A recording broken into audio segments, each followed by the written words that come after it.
दोस्तों, study with Sujeet sir channel में आपका स्वागत है। एक लंबे अंतराल के बाद मैंने ये पाठ शुरू किया है।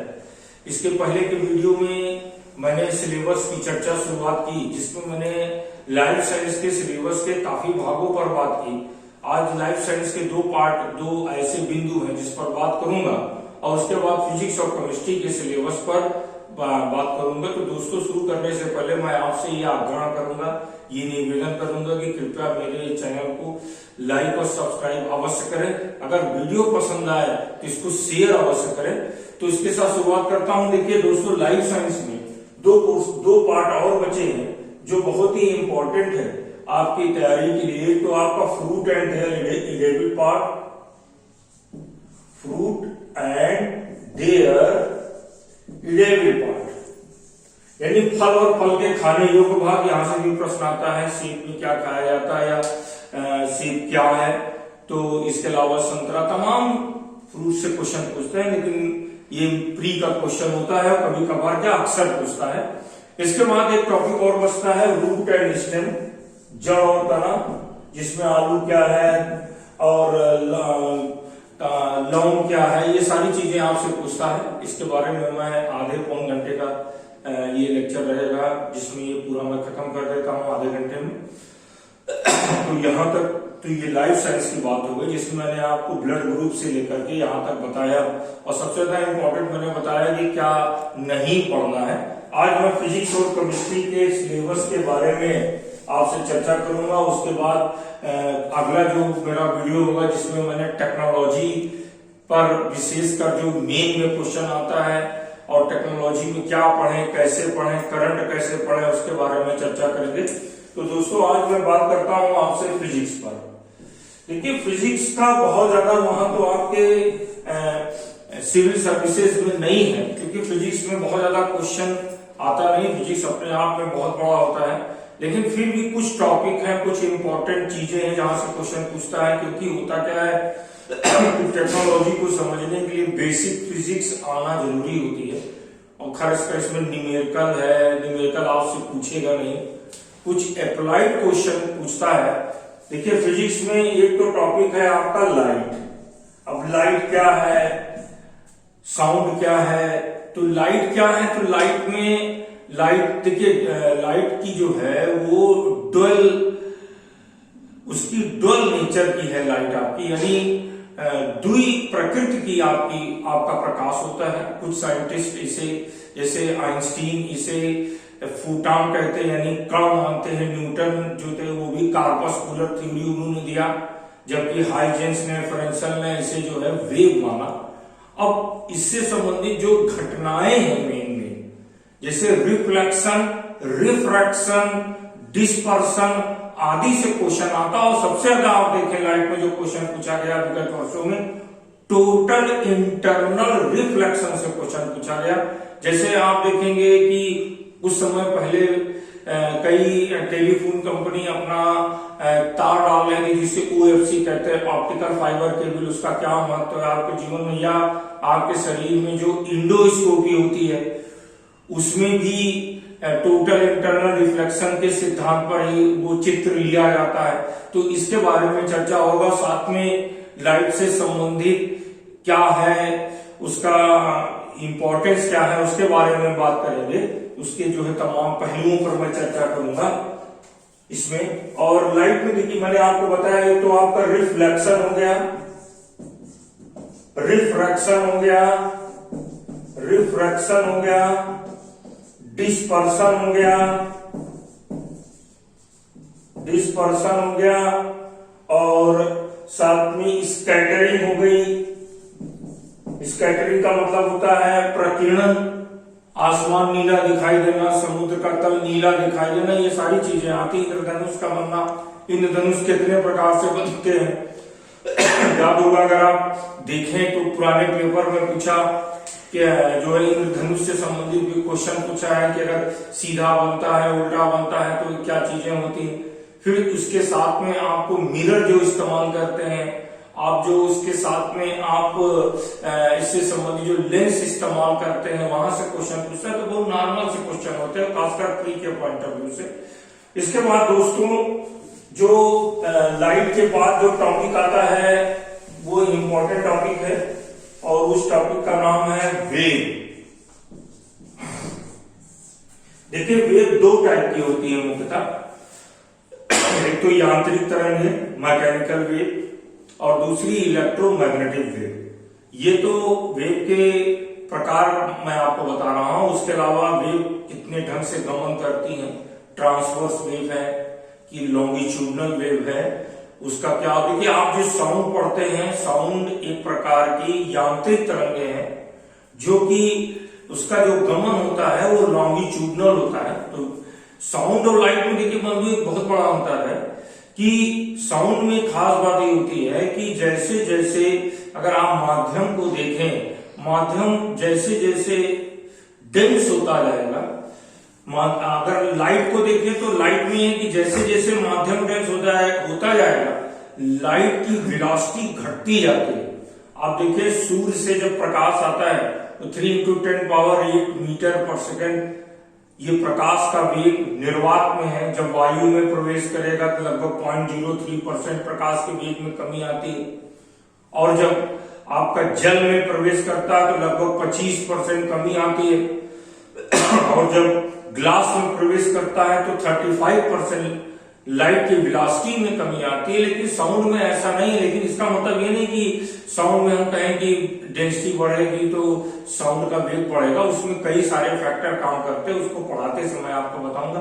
तो साउंड के चैप्टर में एक तो सबसे बड़ी चीज है कि सबसे इंपॉर्टेंट ये जो इसका अप्लाइड पोर्शन मैंने देखा साउंड में, एक तो आपका सोनार है, सोनार और एक राडार।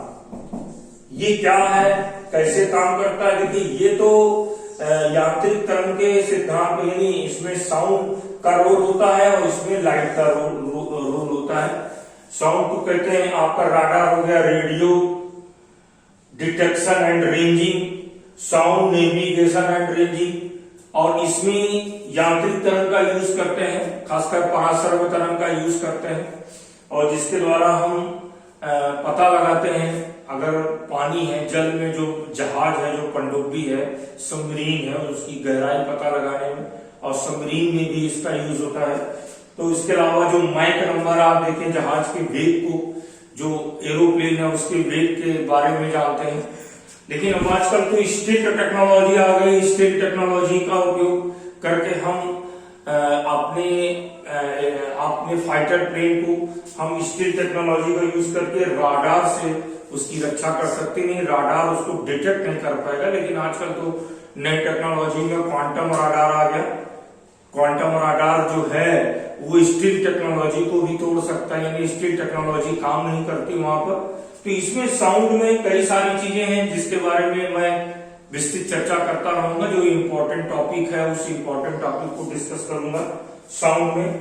साउंड के बाद जो आपका टॉपिक आता है वो आता है आपका इलेक्ट्रिसिटी।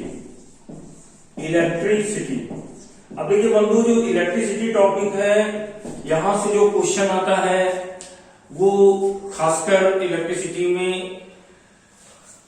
आप इतना जानते हो, परमाणु स्ट्रक्चर आपने पढ़ा होगा, इलेक्ट्रॉन, प्रोटॉन, न्यूट्रॉन। तो इसमें करंट क्या है, विद्युत का प्रवाह क्या है, flow of electron is known as current पढ़ा होगा आपने। तो इसमें विद्युत में, इलेक्ट्रिसिटी में ओम का नियम से संबंधित कुछ क्वेश्चन पूछता है। घर में वायरिंग जो हो रही है आपकी, वो समांतर क्रम में हो रही है कि श्रेणी क्रम में हो रही है। इसके अलावा जो विद्युत घर से आप तक सप्लाई आती है तो उसमें किस तरीके के ट्रांसफार्मर, स्टेप अप ट्रांसफार्मर की स्टेप डाउन ट्रांसफार्मर, ये सारी चीजें इसमें आती है। और सबसे बड़ी चीज, जो घर में उपयोग किए जाने वाले इलेक्ट्रॉनिक्स और इलेक्ट्रिकल्स डिवाइसेस हैं, उसके बारे में थोड़ी थोड़ी आपको जानकारी इस चैप्टर में लेना है, जो कि पढ़ाते समय ही मैं आपको बताऊंगा कि इलेक्ट्रिकल्स और इलेक्ट्रॉनिक्स डिवाइस क्या है। सबसे बड़ा इस टॉपिक में जो सबसे महत्वपूर्ण है, जिसमें से सबसे ज्यादा प्रश्न आया सिविल सेवा में मैंने देखा, वो conductor, super conductor, semi conductor. देखिए अगर आप इसको बहुत ही संक्षेप में समझने का प्रयास करें तो पुरातन समय में जब नया नया मनुष्य ने विद्युत यानी इलेक्ट्रिसिटी के बारे में कुछ जानना शुरू किया, तो पुराने समय में जो भी डिवाइस बनते थे उस डिवाइस में उपयोग किया जाने वाला जो पदार्थ होता था वो क्या होता था, वो कंडक्टर होता था। समय बीतने के साथ धीरे धीरे धीरे जब कंडक्टर का उपयोग किया गया, डायोड ट्रायोड बनाया गया, फिर समय बीतने के साथ जब और पदार्थों की खोज हुई तो जैसे जर्मेनियम आया जो कि सेमी कंडक्टर है। सेमी कंडक्टर में खास बात होती है कि जैसे जैसे ये गर्म होता है इसकी कंडक्टिविटी बढ़ती है, जबकि कंडक्टर की बात करें वो जैसे जैसे गर्म होगा उसकी कंडक्टिविटी कम होगी, अर्थात उसका रेजिस्टेंस बढ़ेगा। सेमी कंडक्टर में क्या होता है कि इसकी कंडक्टिविटी जब गर्म होगा कंडक्टिविटी बढ़ेगी, जाहिर सी बात है तो कंडक्टिविटी बढ़ रही है तो उसका प्रतिरोध यानी रेजिस्टेंस कम हो जाएगा। अब ये समय आ गया है लगभग सुपर कंडक्टर का। सुपर कंडक्टर अपने आप में मायने रखता है। अभी पूर्ण रूप से हम सुपर कंडक्टर के बारे में बहुत कुछ जानकारी हो गई, बहुत सारे पदार्थ में खोजा गया सुपर कंडक्टर के बारे में। पारा को बहुत कम तापमान पर अगर रखे तो वो सुपर कंडक्टर में कन्वर्ट हो जाता है, लेकिन समस्या है कि हमने सुपर कंडक्टर बहुत ही निम्न ताप में प्राप्त तो कर लिया, लेकिन उतना कम तापमान मेंटेन करने में, बनाए रखने में भी बड़ा खर्च है। और कुल मिलाकर के सुपर कंडक्टर का एक श्रेय की ऊर्जा हम प्राप्त करें जिसमें आपका जो खर्च है, जो आप धन खर्च करें वो ना के बराबर या बहुत कम खर्च हो। इसलिए सुपर कंडक्टर में वर्तमान में काम हो रहा और काफी हद तक हम इसमें अचीवमेंट कर चुके हैं। अगर हमारे पास जो सुपर कंडक्टर रूम टेम्परेचर पर जो सुपर कंडक्टर खोज लेगा उसको एक नहीं कई नोबेल पुरस्कार का वो हकदार होगा, क्योंकि पूरे विश्व में बहुत बड़ी क्रांति आ जाएगी ऊर्जा के क्षेत्र में। क्योंकि अगर आपके घर में सुपर कंडक्टर आप इस्तेमाल करने लगे तो आपके मीटर का बिल 0 हो जाएगा लगभग। और इसी संदर्भ में अगर आप देखें तो आज की डेट में जो सोलर सिस्टम यानी सोलर आपका जो सोलर सेल बनाया जा रहा है, जो घर के ऊपर आप देखें सोलर सेल लगाए जाते हैं, उससे ये फायदा होता है कि एक वो लाइट एनर्जी को इलेक्ट्रिक एनर्जी में कन्वर्ट करता है और आप उसका उपयोग कर सकते हैं। और यदि आपने ज्यादा लाइट एनर्जी को सोलर एनर्जी में लाइट एनर्जी को इलेक्ट्रिक एनर्जी में कन्वर्ट किया और ज्यादा मात्रा में कन्वर्ट किया तो आप उपयोग करिए, उसका सप्लाई आप जो है वो विद्युत घर को अर्थात इलेक्ट्रिक सेंटर तक यानी विद्युत घर तक उसकी सप्लाई कर सकते हैं, बदले में आपको धन मिलेगा। तो क्योंकि आने वाले समय में एनर्जी की बहुत बड़ी क्राइसिस होगी और उस समय जो आज फॉसिल फ्यूल इस्तेमाल कर रहे हैं, आने वाले समय में आप देख रहे हैं आजकल इलेक्ट्रिक व्हीकल बन चुकी है, बाइक भी आ गई है, स्कूटी भी आ गई है, कार भी आ गई, तो आने वाले समय में इसकी बहुत बड़ी उपयोगिता होगी। तो यहाँ पर मैं कुछ उस बिंदुओं पर मैं आपसे चर्चा करूंगा। दोस्तों इसके बाद मैं बात करना चाहूंगा आपसे साउंड की बात करना चाहूंगा। इसके बाद मैं बात करना चाहूंगा आपसे केमिस्ट्री की। देखिए केमिस्ट्री एक बहुत बड़ा टॉपिक है, लेकिन इसमें से जो क्वेश्चन पूछता है सिविल सर्विसेज में दोस्तों वो अप्लाइड क्वेश्चन पूछता है। तो केमिस्ट्री में देखिए सबसे इंपॉर्टेंट चीज है, पहला टॉपिक पदार्थ की अवस्थाएं। आपने पढ़ा होगा छोटे क्लास में, क्लास 6, 7 में, 8 में, 9, 10 में आपने जरूर पढ़ा होगा पदार्थ की अवस्थाएं। और आपको इतना जरूर मालूम होगा ठोस, द्रव और गैस। तो ठोस, द्रव, गैस का क्वेश्चन नहीं पूछता, लेकिन अगर वर्तमान में देखें तो पदार्थ की 7, हाँ दोस्तों 7 से अधिक अवस्थाएं होती हैं, जिनमें से 6 अवस्थाएं मैं आपको बताता हूं, उनमें से 3 अवस्थाएं आपको मालूम है, ठोस, द्रव, गैस, प्लाज्मा, बी यानी बोस आइंस्टीन कंडेंसेट यानी बीईसी और एफसी फर्मियानी कंडेंसेट। ये 6 अवस्थाएं मैं आपको बता रहा हूं, जिसमें इस पूरे ब्रह्मांड में सबसे अधिक मात्रा में जो पदार्थ पाया जाता है वो प्लाज्मा के रूप में पाया जाता है। यानी इस ब्रह्मांड में 99% के से भी अधिक जो पदार्थ मिलता है वो प्लाज्मा के रूप में मिलता है, जिसका टेम्परेचर बहुत ज्यादा होता है। अगर आप प्लाज्मा को देखें तो आपका सन है, सन में जो पदार्थ है वो प्लाज्मा के रूप में ही है। अब उसकी क्या उपयोगिता है या बोस-आइंस्टीन कंडेंसेशन, यानी बहुत अति निम्न ताप पर पदार्थ की क्या स्थिति होगी, उस पर मैं चर्चा करूंगा। फिर फर्मियानिक कंडेंसेट पर चर्चा करूंगा। देखिए बोस-आइंस्टीन कंडेंसेट में तो आप जानते हैं भारतीय वैज्ञानिक सत्येंद्रनाथ बोस और अल्बर्ट आइंस्टीन का एक उसमें बहुत बड़ा योगदान है, तो उसकी चर्चा मैं करूंगा। एक साथ में सारी चीजों के ऊपर बात नहीं कर सकता। उसके बाद पदार्थ व्यवस्थाओं के बाद दोस्तों जो अगला टॉपिक आपको पढ़ना होता है वो है एटॉमिक स्ट्रक्चर, परमाणु संरचना। अब देखिए परमाणु संरचना अगर आप देखें तो डाल्टन का सिद्धांत आया। डाल्टन के बाद एक डाल्टन ने एक हाइपोथेसिस प्रस्तुत की थी, वो थ्योरी नहीं थी। आगे चल करके वैज्ञानिकों ने जब उस पर और सूक्ष्म अध्ययन किया, क्योंकि डाल्टन ने कहा कि परमाणु को तोड़ा नहीं जा सकता, उसके खाली सभी पदार्थ का सबसे छोटा कण एटम होता है जिसको आप परमाणु कहते हैं।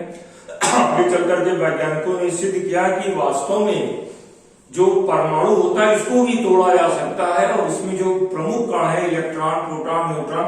और वास्तव अगर दोस्तों आज के समय में मैं बात करूंगा तो परमाणु में इलेक्ट्रॉन, प्रोटॉन, न्यूट्रॉन के अतिरिक्त भी बहुत सारे कण होते हैं, ठीक है, और प्रोटीनों है, कई सारे कण उसमें होते हैं। तो उन कणों पर भी मैं थोड़ी थोड़ी चर्चा करूंगा।